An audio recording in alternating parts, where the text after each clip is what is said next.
Assalamualaikum warahmatullahi wabarakatuh. Pemirsa, berjumpa kembali dengan saya, Jatmiko Putro, JGP Angkatan 7 dari Demak, akan memaparkan koneksi antar materi modul 1.1 dengan 1.2. Selamat menyaksikan. Setelah saya menjalani pembelajaran dari modul 1.1 hingga modul 1.2 ini, berikut adalah hal yang menjadi pembelajaran bagi saya. Peristiwa.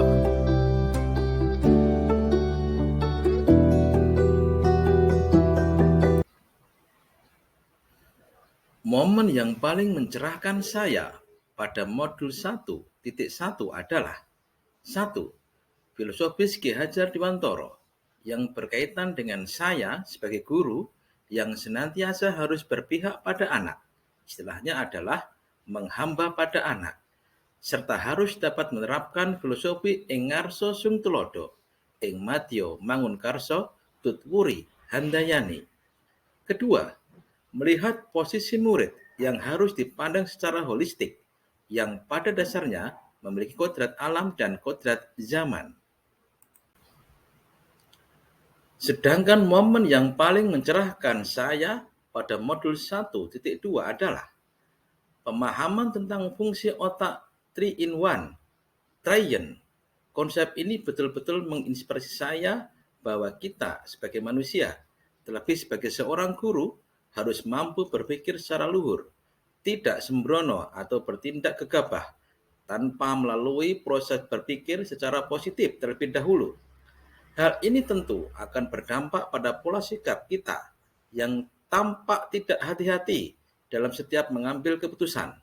Penggunaan pola pikir luhur ini membawa konsekuensi pada penggunaan energi yang jauh lebih besar daripada berpikir secara refleks. Namun demikian, hal ini harus senantiasa kita latih hingga kita sudah terbiasa dengan pola berpikir luhur.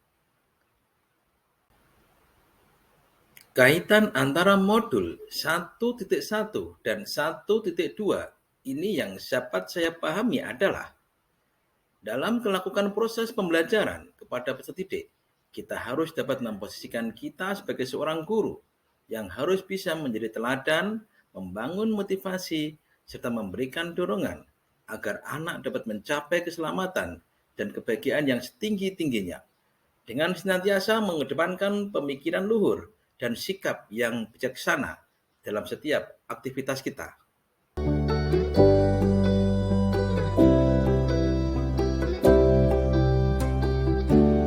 Perasaan.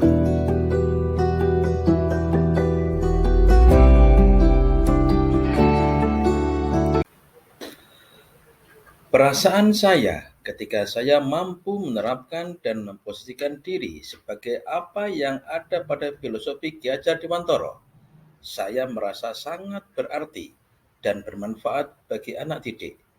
Perasaan itu membuat hati seorang guru merasa sangat bahagia tatkala pola perilaku kita dapat menjadi teladan. Kita mampu membangkitkan semangat belajar mereka. Kita mampu memberikan dorongan kepada mereka untuk senantiasa mencapai keberhasilan dalam setiap pembelajaran, sehingga anak dapat meraih sebuah keselamatan dan kebahagiaan yang setinggi-tingginya.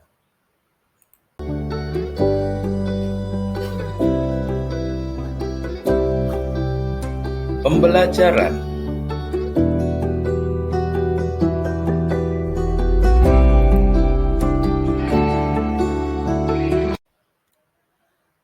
Sebelum momen tersebut terjadi, saya berpikir bahwa proses pembelajaran hanyalah sekedar pencapaian nilai ketuntasan dalam pembelajaran. Hanya sekedar transfer knowledge dari seorang guru ke murid, tanpa memandang basic kodrat anak, tanpa memperhitungkan posisi kita sebagai guru. Dahulu, proses pembelajaran lebih ke teacher-centered, dengan metode ceramah tanpa melihat dan memperhatikan potensi anak yang dimiliki. Semua kita beri perlakuan yang sama dalam pembelajaran. Sekarang, saya berpikir bahwa proses pendidikan adalah sesuatu yang sangat kompleks, sesuatu yang benar-benar melibatkan banyak hal yang harus kita jadikan dasar dan perhatian dalam setiap proses pembelajaran. Namun demikian, tujuan dalam pembelajaran harus jelas, yaitu mendapatkan keselamatan dan kebahagiaan yang setinggi-tingginya. Setiap anak memiliki keunikan dan potensi yang berbeda. Dalam setiap aktivitas pembelajaran, sedapat mungkin mampu menyentuh dan menebalkan setiap garis potensi yang dimiliki anak, sehingga menuntun anak untuk menjadi pribadi yang dewasa dengan segala optimalisasi potensinya.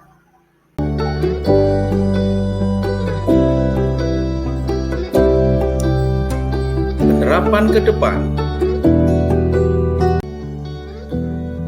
Pengembangan diri yang sederhana, konkret, dan rutin yang dapat saya lakukan sendiri dari sekarang untuk membantu menguatkan nilai-nilai dan peran saya sebagai guru penggerak adalah